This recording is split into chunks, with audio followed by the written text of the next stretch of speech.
ever since this matter, okuva ensonga eno usually I don't want to mention my name, sitera kwagala kwogera mannya g'abantu, but it's on record. nekiri ku likodi. Pastor Senyonga has made over 8 press conferences. Omusumba Senyonga akoze conference z'abannamawulire ezisukka 8. What he's trying to explain, I don't know. Byagezaako okunnyonnyola sibimanyi. I mean, why will I spend all those press conferences explaining what? Lwaki mpita bannamawulire abo bonna mbannyonnyola ki?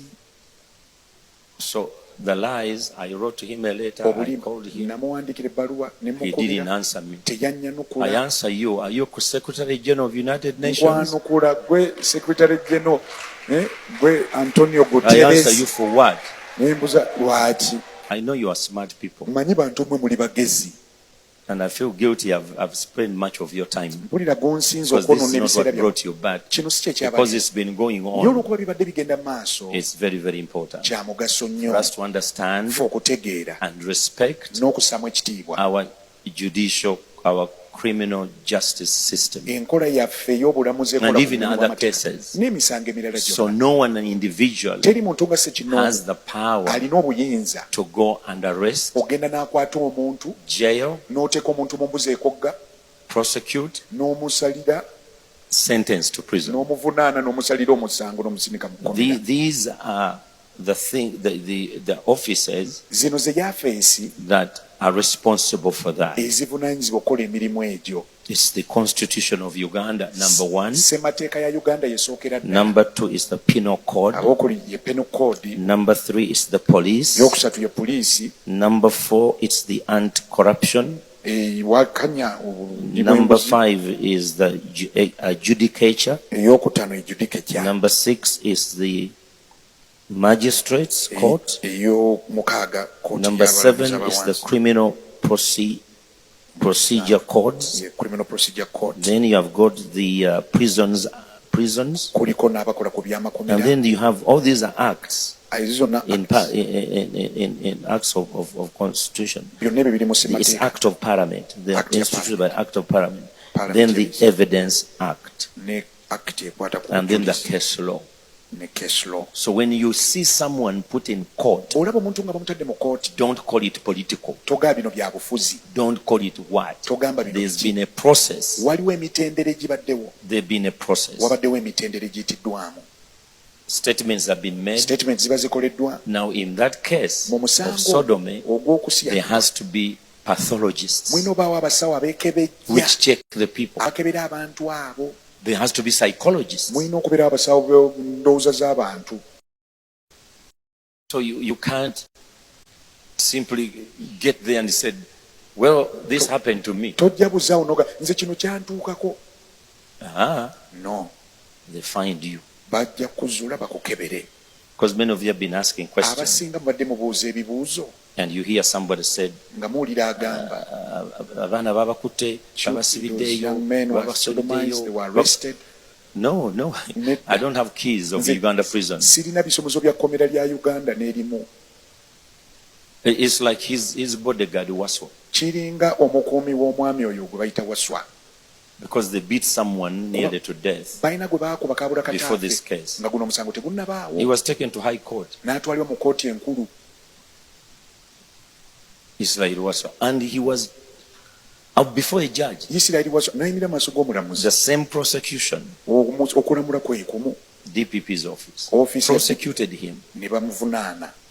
And he has been for 2.5 years in jail in Luzira. Okumala emyaka 2 n'ekitundu abadde Luzira mu kkomera. That was not Kayanja. Teri musumba Kayanja oyo. So what I want you to know Kye njagala mumanye is that there are systems in this country. waliwo enkola mu ggwanga lino There are ez'enjawulo. laws in this Mu country. ggwanga muno mulimu And if amateeka. you're patient, Bw'obeera omugumiikiriza you'll see, yeah, why the fight? Why the words? olutalo lwaki ebigambo The byaki. case is before court. Eh? You go on social media and Ogenda you're ku social speaking. media n'oyogera by'oyagala. Don't. Tokikola.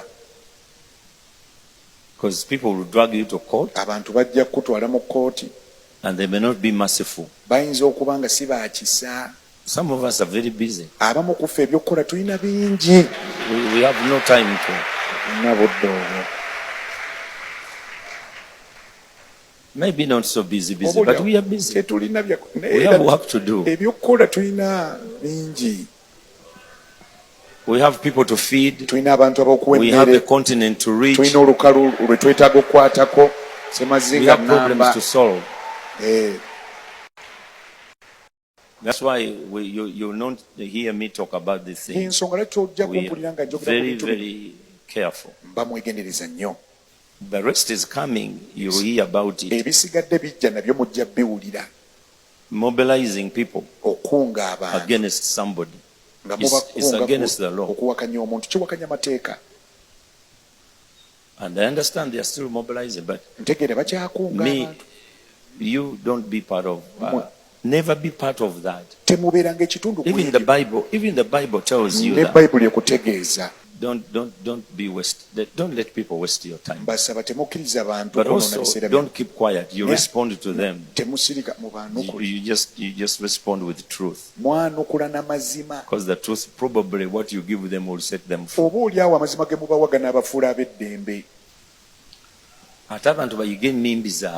May people learn how to use their tongues. If you're not a judge, if you're not a judicial officer, don't claim to be what you're not. So matrix, be careful. Matrix will get hold of you. They'll get you. They'll catch you. Amen. The matrix will catch you. The prosecution is led by one man. They have 4 lawyers. Now you calculate who is paying for the lawyers. The issue is, it's very, very important for you to know that and keep yourself out of breaking the law. Especially young people. Please. Don't be used. Because those who are using you, they don't use their children. They use you. And this is true. Like Pastor Senyonga's son. He used to come here to see my son on several occasions. How comes we didn't sodomize him? He came here several occasions. So please don't be used. Don't be used. They don't use their children. They use you. They don't use their names. They use your phone number.